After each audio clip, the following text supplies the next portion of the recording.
I swear it was only 5 minutes ago when we were doing ups and downs for AEW last year, but 12 months have passed and here I am doing it again. And once more, if you had told me a year ago what the hell was going to happen out there in the world, I may have just run away forever. Although that really wouldn't have helped anything. But my name is Simon Miller, welcome to WhatCulture Wrestling, and yes, it's time to go through the entirety of 2020 and All Elite Wrestling and give the good bits an up and the bad bits a down, and only then can we know if All Elite Wrestling had a good year or if All Elite Wrestling absolutely crapped the bed. If you watch my weekly ups and downs series, you can probably always figure this out. Let's take the finger of power and up those downs for AEW in 2020.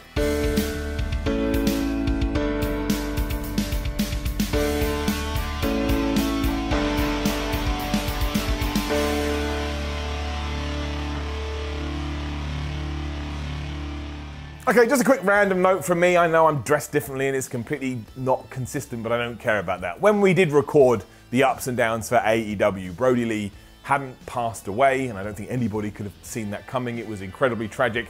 But me and all the WhatCulture guys thought we should just insert something in here to let you know that this was recorded before all of that. And again, all our thoughts and feelings with his friends and his families and anyone who has been affected by this. As I've said before and I'll say again, we all need to be nicer for each other.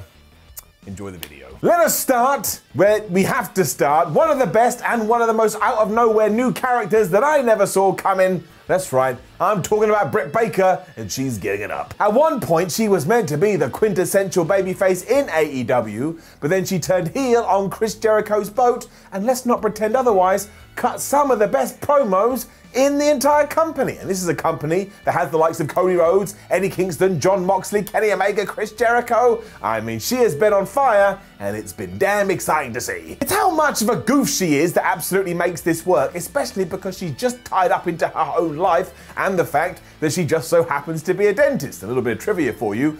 Ages ago, Vince McMahon decided, well, there's no wrestling dentist, and there really should be, and he created Isaac Yankem that absolutely sucked, and who knew it'd be like 30 years later when Britt Baker would come along and finally make this concept work. She also upped her in-ring game, made sure she smashed every single segment she was in, and made a pretty damn good comeback from an injury. If she has this kind of 12 months in 2021, who the hell knows where she will be come 2022. And as we are talking about Britt Baker, which means we are talking about the women's division in general, well, yes, I totally get it. It has to get her down. Still a work in progress, which I totally get is a reason that loses more credibility as the days and weeks and months go on. The real issue is that despite having a great roster, it's just not on the same level, and nor does it have the quality of the men's division, and understandably it's irked a lot of fans. And it's fair to say that the pandemic didn't help with any of this, but again, you could say that for everything else in the company, and it didn't really falter there. It just needs a little bit of TLC. The real issue is that we're yet to have that one big massive feud for the women that we have seen elsewhere throughout the company, and also a lot of the performers do kind of come and then they kind of go. I mean, you can usually find them on AEW Dark, but Dynamite is your big go-home show, so it needs to be featured on that. And AEW certainly has the talent. I'm not saying that at all. It just needs to be utilized a little bit better. Here's hoping for the next 12 months. Back to the happiness though, and yet another character, MJ flippin' F up. Somehow he's still only in his mid-20s, but this dude has everything. He can wrestle, he can talk, he can hang with the big guys, he can hang with the small guys. Unless something totally unforeseen happens, he will just take over wrestling at some point, and maybe he already has. The best part of all of it though is that despite knowing how good he is, he still has a character that makes you want to go up to him and punch him in the face. He's just an absolute dick and an absolute asshole, but even with all of that, he was having great matches with Jungle Boy, he was having great matches with Jon Moxley, he just ticked every single box. Maxwell also took the risk to dance and sing on a random episode of Dynamite, and that would have killed a lot of guys, but not Maxwell Jacob Friedman. He used it to climb rung by damn rung further up to the top. I think this is all quite clear to see too, and there's no reason why we won't be waxing even more praise when we get to the end of 2021. Unless he does something terrible, like he pushes an old woman into the street, but even then, he'd probably say, well, that's what MJF would do, and we'll go, ah, Maxwell, you're so good at the wrestling malarkey. And he really is. Talking of protecting characters too, the whole damn Elite.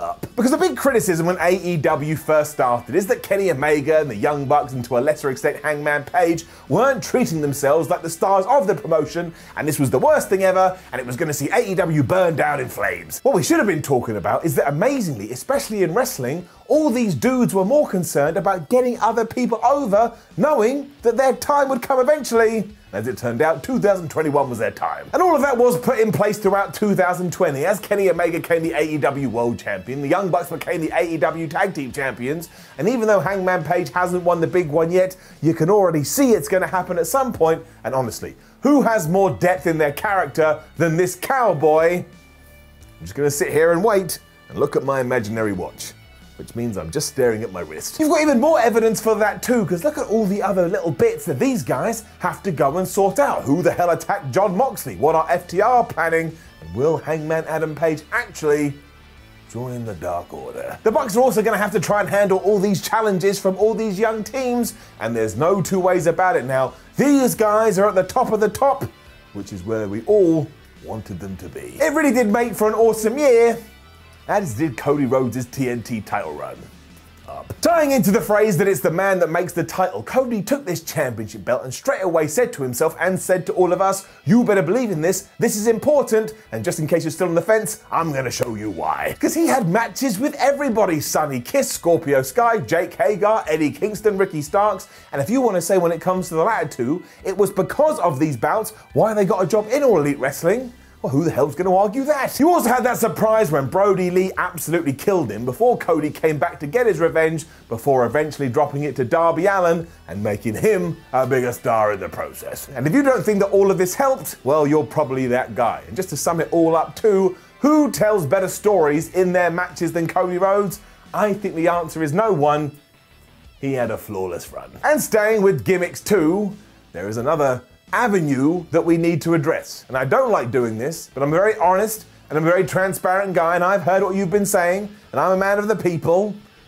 So yes, when it comes to Miro, we gotta give it a down. Now let me get this straight. The former Rusev is still one of the best professional wrestlers on the planet, and I truly believe when we do pull the trigger properly and he's allowed to be the man beast once again, he will absolutely shine, and I'm going to say it right here, right now, he's a future AEW World Champion. But yes, it's only fair to say that at this stage, it is a little bit confusing. Now, I don't even mind his gaming persona, gaming gimmick thing, because it does tie into everything he does outside of the ring, but I don't really get the relationship between him, Kip Sabian, and Penelope Ford, and we are still waiting for that tag team match between these guys and the Best Friends. I'm 99% sure I was like 9 years old when I expected that to happen. Although I am going to defend the breaking of the arcade machine. That is the most relatable story of 2020. Do you know how much those things cost? If you bought one and I came round and I destroyed it with a sledgehammer, you would absolutely want a match with me because you would think I'm a massive penis. I will finish this off by saying that at the end of 2021, I think Miro will be in a much better place.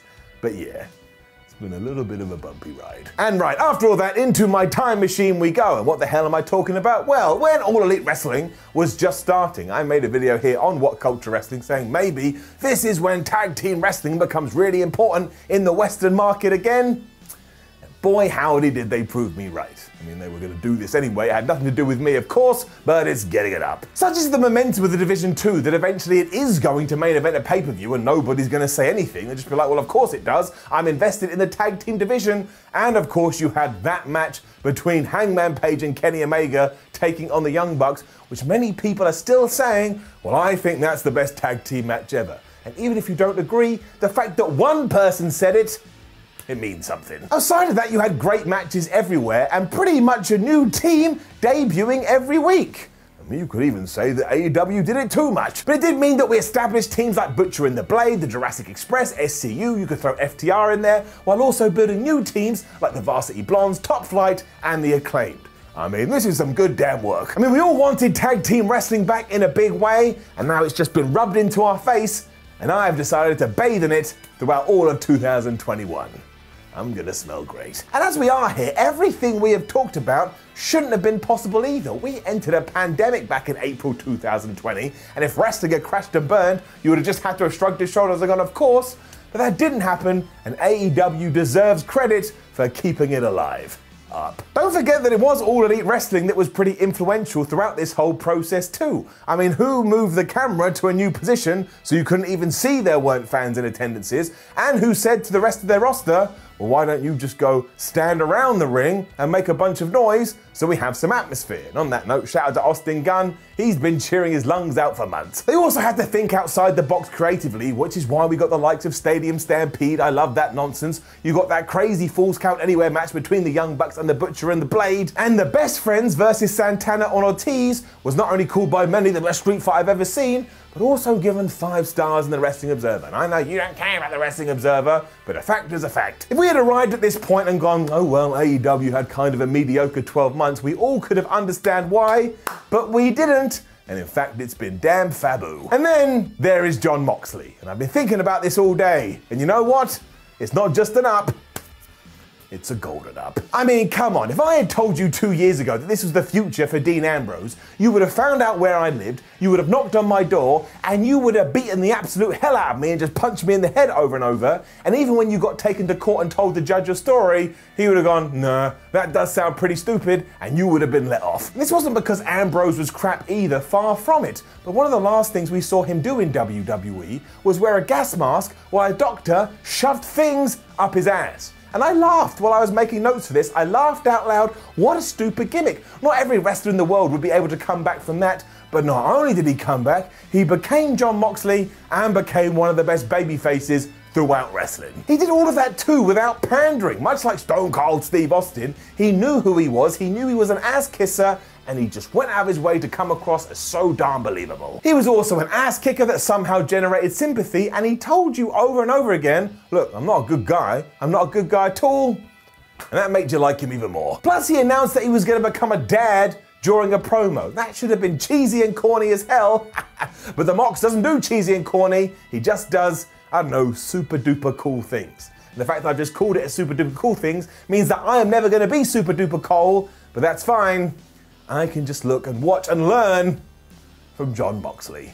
What a damn good champion he was too. And as well as establishing current stars like this, AEW also went out of their way to make a bunch of new ones. And when you make new stars in wrestling, you get it up. Now don't be that guy. You can't know every single wrestler on the planet. I know there's some people that go, well, you're not a real wrestling fan because you've never heard of, I don't know, Bernie Floorboards. You have to start somewhere, and AEW decided, hey, these are our guys, these are who we want to push, and they pushed every single damn one. And I need to read them off a list because there's so many, and I still won't get them all, but Ricky Starks, John Silver, Alex Reynolds, Eddie Kingston, Orange Cassidy, Britt Baker, Sonny Kiss, Scorpio Sky, Darby Allin, Will Hobbs, Nyla Rose, Wardlow. I've likely missed some people, but don't pretend you knew them all a few months ago. You didn't. AEW has made them part of the wrestling landscape. I'm not saying that they're all going to become main eventers, but it's just so nice to see them being given the ball and see how far they run with it. Some are going to sink and some are going to swim, but you don't know unless you let off the leash.